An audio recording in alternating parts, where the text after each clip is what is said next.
So this is Ovi Ängstlich from The Abduction from the Seraglio. This is my first year in the program, my first time working with him, so I've just experienced him much more as the conductor, you know, as an audience member, and have worked with a lot of people who he has taught. Täusch mich die Liebe war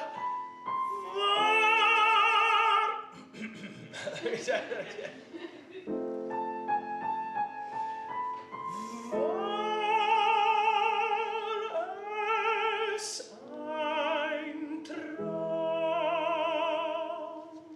Excellent, Paul. Say War es ein Traum for me the way it is on the last version. War es ein Yes, Traum? now sing it, right there from the last time. War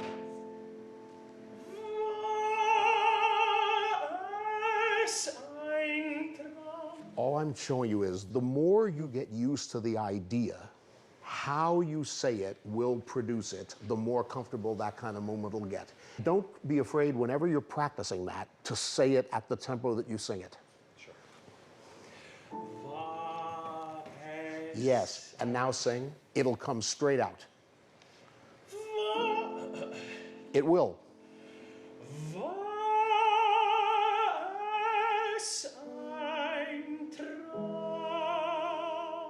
Excellent. Believe me, this sounds like mind over matter voodoo, but it's really true. I will see you all whatever day it is, Monday. And thank you very much. I'm glad we did this and didn't wait, and I'll hear the people who didn't sing today on Monday. Thank you. Pleasure.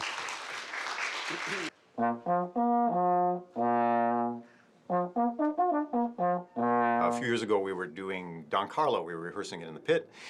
It's a Verdi opera, and one of the acts begins with a trombone chorale. And as brass players tend to do, I decided that I wanted to alter the sound a little bit. So in this particular case, I decided to change the lead pipe, which is this. This is a lead pipe, and it goes in here, right next to the mouthpiece. And the difference was about 1/8 of an inch from the old lead pipe.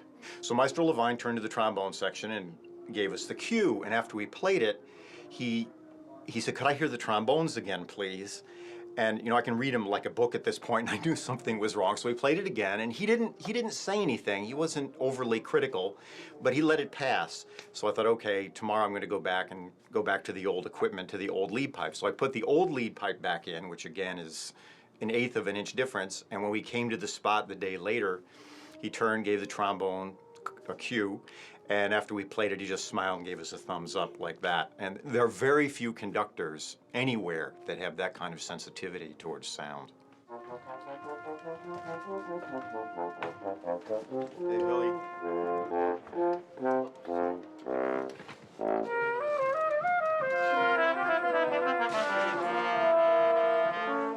Very lilting, undulating feeling in the prelude.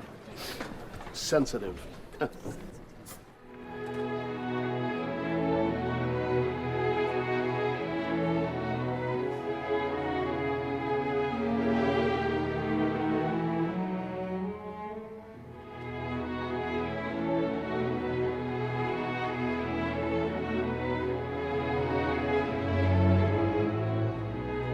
Make it more dramatic now.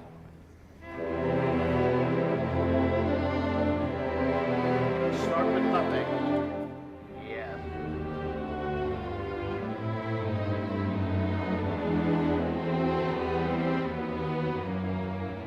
Often when Jim asks us to hold a note, you can see him breathing with the orchestra. He never asks a player to hold a note longer than is physically possible. Yes. And I've heard singers speak about this at the Met, that somehow he has this kind of subterranean psychic level of getting into their heads and knowing when they're about to run out of air, so then he'll just push the music forward just a little bit, or pull it back if they're having a good day and allow a phrase to expand.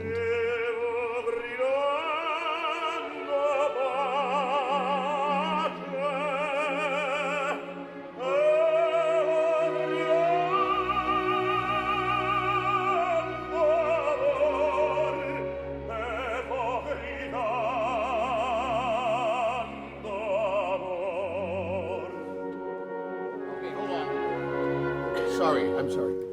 winds, you have to be much, much softer here at this pianissimo. We're so delicate and dolce. And on the stage, right where I stopped, we have to be so well together with the melody clear and the under voices not as loud. Celli, What we're trying to do is not easy. You've got people sitting here, you've got people sitting over there, and some instruments' sound travels differently, and sometimes the acoustic in the pit or on the stage varies. You have to listen in a very detailed way. So it gets opened up a little. We're always trying to remember how something goes and anticipate how something's going to go and be ready for the possibilities. And but that's something we definitely learned from him.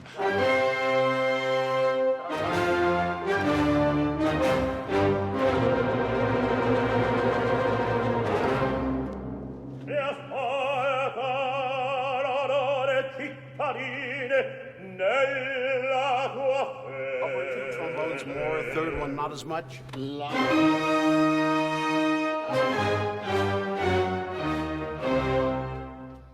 Can we play just once more?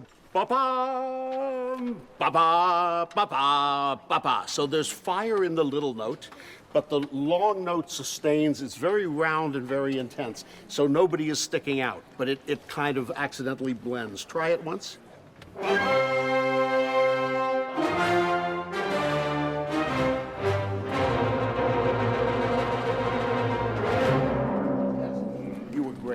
Do you think there's any point in repeating anything now? I think we're fine.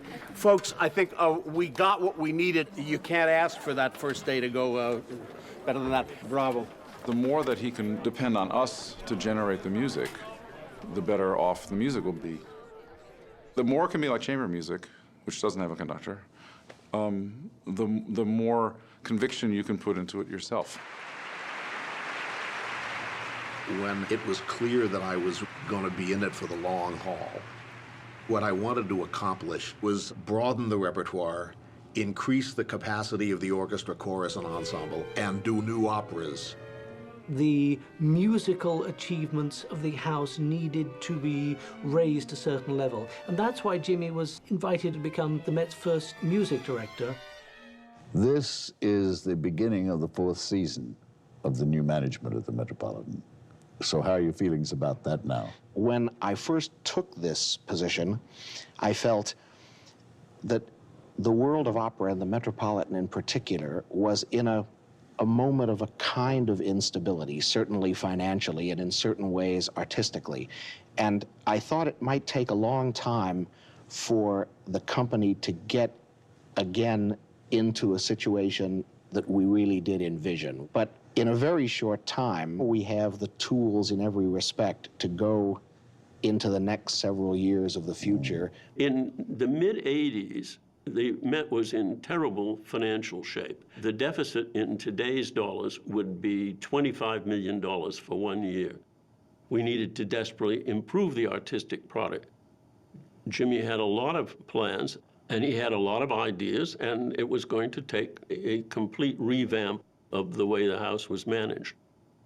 The standard of the musical performance has noticeably gone up in these past years. How has this been achieved? What did it need? What did it I'm take? happy to say outright that it has not been achieved by firing people. It has been achieved by working with the people as constructively as possible and trying to produce a capacity level of the chemistry between the orchestra and me, or the chorus and me. If you really want to have great opera performances, you have to have so many elements functioning on the highest possible level. It's a miracle that it ever comes together really successfully. And yet, if you whittle away at it daily, with discipline, with optimism, you can occasionally get results that make it the most exciting art form imaginable.